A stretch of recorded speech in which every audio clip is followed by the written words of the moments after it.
saw.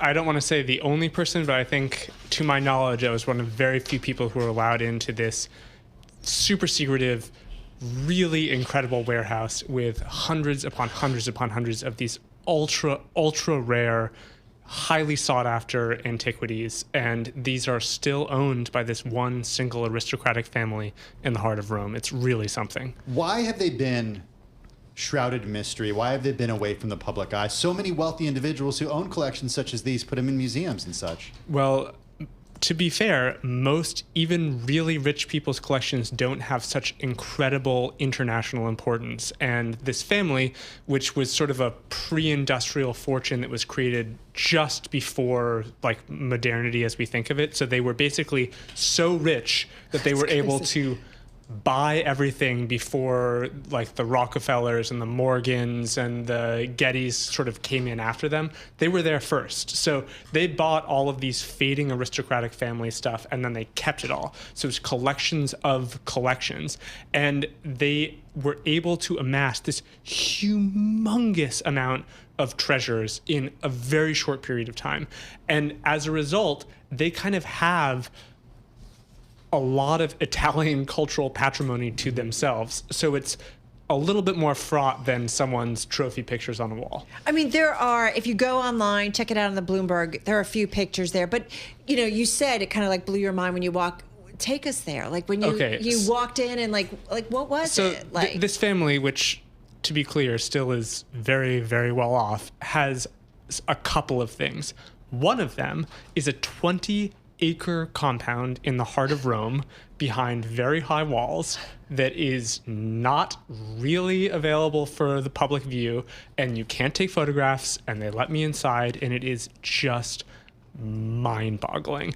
Over 1,200 antique statues there. They also have an indoor-outdoor pavilion of Egyptian antiquities. It's really something else, and it's theirs. Then they also have this the Torlonia Collection, right, which is in a warehouse in Trastevere, and they have a conservation laboratory there, and then they also have a warehouse where everything is stored. And it's literally like an army of statues, but each statue is an unbelievable, super important work of art, and there's just rows after row after row, busts going up to the ceiling, and it's all theirs. And people are aware of it, but people are not allowed inside. However, they're beginning to loan these things out to museums around the world. Why? Well, sorry, Tim, I had to ask. the patriarch of the family, this man named Alessandro, who's the fourth Prince Torlonia, died. And shortly before he died, he created a foundation that would manage these things. The foundation doesn't own them, it manages them. And his grandson, who's a very forward-thinking guy named Alessandro, is basically trying to lend out works to museums around the world in exchange for those museums doing conservation work. Which can cost so much money, as you write. Over $100,000 to conserve a single statue. And so... It's amazing. Yes. So basically what they're doing is they're letting people sort of in. I mean, they're not actually letting them in. Yeah. But they're letting people see these works sort of in exchange for restoring them to the condition that they should be in. And in the process, people everywhere are going to see them. They did a huge show at the Louvre. It was the most visited exhibition at the Louvre in all of 2024. This is not like a niche subject. This is a big deal. I don't want to be rude, but... I so hope you're going there. Yeah. Good. You say things can be priceless. How much is this collection worth? So, this is a subject of some debate in the Italian press in particular. I can speculate. I have no official reporting that would back this up. Italian press has speculated that it is well over €1 billion. Some have put the tune to 2 or 3 billion euros. Just in their art collection? Just in the Antiquities collection, yes. Just in the Antiquities collection? Yes. Cray-cray. So...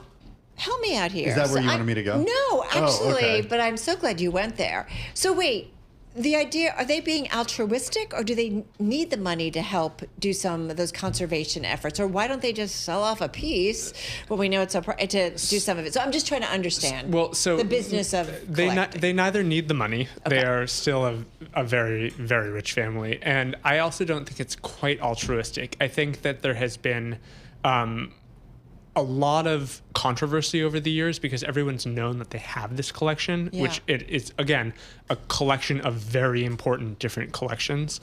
And a lot of people have wanted to see it. The now deceased patriarch had a sort of antagonistic relationship with the Italian government. But this is speculation. There was a lot of back and forth. At different points, people were calling to seize the collection. At different points, people were saying that the Italian state should buy the collection.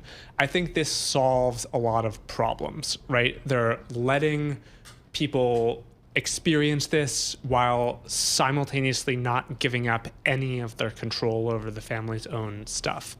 I also think that selling it would be an extremely fraught proposition. Yeah. Again, this is speculation on my part, but I don't think that you can really parcel it off that easily. Did you pick up a little something on your way? Oh, yeah.